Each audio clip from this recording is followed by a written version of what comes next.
Bismillahirrahmanirrahim. Assalamualaikum warahmatullahi wabarakatuh.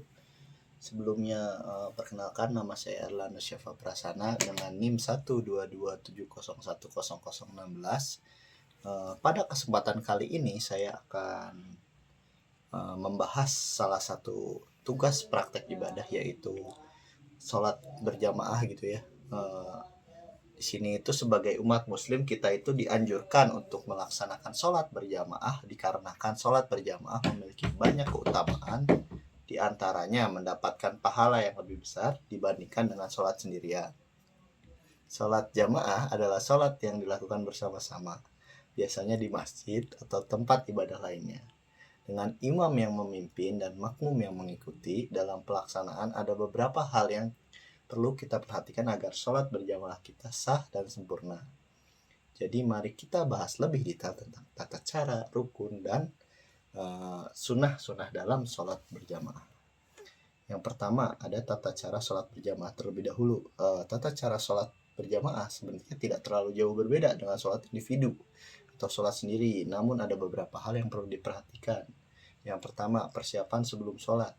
Sebelum sholat dimulai, pastikan kita dalam keadaan suci, niat dengan benar, dan pastikan waktu sholat sudah tiba gitu. Karena sholat jika di luar waktunya dikerjakannya tidak akan sah. Yang kedua ada menentukan posisi imam dan makmum.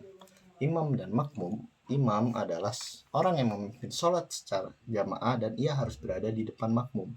Makmum harus berada di belakang imam dan berjajar dalam satu barisan yang rapat. Jika makmum lebih dari satu, posisi mereka akan berjajar dalam beberapa barisan. Lalu ada takbiratul ikram. Sholat jamaah ini dimulai dengan takbiratul ikram, yaitu dengan mengangkat tangan dan mengucapkan Allahu Akbar. Imam yang mengucapkan takbir pertama kali, lalu diikuti dengan makmum gitu. Lalu untuk makmum mengikuti gerakan imam gitu. Jadi setiap gerakan sholat seperti berdiri, ruku, sujud, dan duduk harus diikuti oleh makmum setelah imam melakukannya. Oleh karena itu penting bagi makmum untuk menjaga ketertiban gerakan sesuai dengan imam.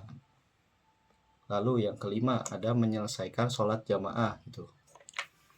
Sholat berjamaah diakhiri dengan salam yang dilakukan oleh imam dan diikuti oleh makmum. Terus untuk rukun sholat berjamaah ini sebenarnya dia tuh tidak terlalu jauh berbeda gitu dengan rukun pada sholat sendiri gitu, munfarid. Nah, dalam sholat berjamaah ini ada beberapa rukun yang harus dilakukan oleh imam ataupun makmum secara bersama-sama. Nah, di sini itu sama aja gitu ya, ada niat, takbiratul ihram, ada ruku, sujud, tasyahud, dan salam gitu. Terus ada yang wajib dalam sholat berjamaah gitu ya. Ada beberapa hal yang kita harus lakukan agar sholat berjamaah kita sah. Berikut hal-hal yang wajibnya gitu. Yang pertama ada niat untuk sholat berjamaah. Untuk niat ini antara imam dan makmum ini dia berbeda gitu ya. Terus mengikuti imam dengan sempurna dan mendengarkan bacaan imam. Karena makmum wajib mendengarkan bacaan imam saat sholat berjamaah, terutama saat imam membaca surat Al-Fatihah. Ini adalah kewajiban makmum untuk mendengarkan bacaan imam dengan khusyuk. Lalu ada sunnah dalam sholat berjamaah. Selain rukun dan yang wajib tadi, ada beberapa hal yang termasuk dalam sunnah yang dianjurkan untuk dilakukan dalam sholat berjamaah. Jadi meskipun dia tidak wajib, kita sangat dianjurkan agar kita mendapatkan pahala yang lebih besar. Ada sunnah-sunnahnya, berikut adalah membaca doa iftitah. Jadi sebelum membaca Al-Fatihah, kita tuh membaca doa iftitah terlebih dahulu. Ini tuh tidak wajib, tetapi sangat dianjurkan gitu ya. Lalu ada membaca surat setelah Al-Fatihah, surat pendek gitu ya, di setiap rakaat pertama dan kedua gitu. Terus menjaga kehusyuan dan sholat tahiyat masjid gitu. Nah, ini tuh dilakukan setelah kita masuk ke dalam masjid. Sebelum sholat jamaah dimulai, kita dianjurkan untuk melaksanakan 2 rakaat sholat tahiyat masjid sebagai penghormatan kepada rumah Allah gitu. Oke, selanjutnya ada praktek yang akan saya jelaskan terkait beberapa keadaan pada saat kita sholat berjamaah gitu.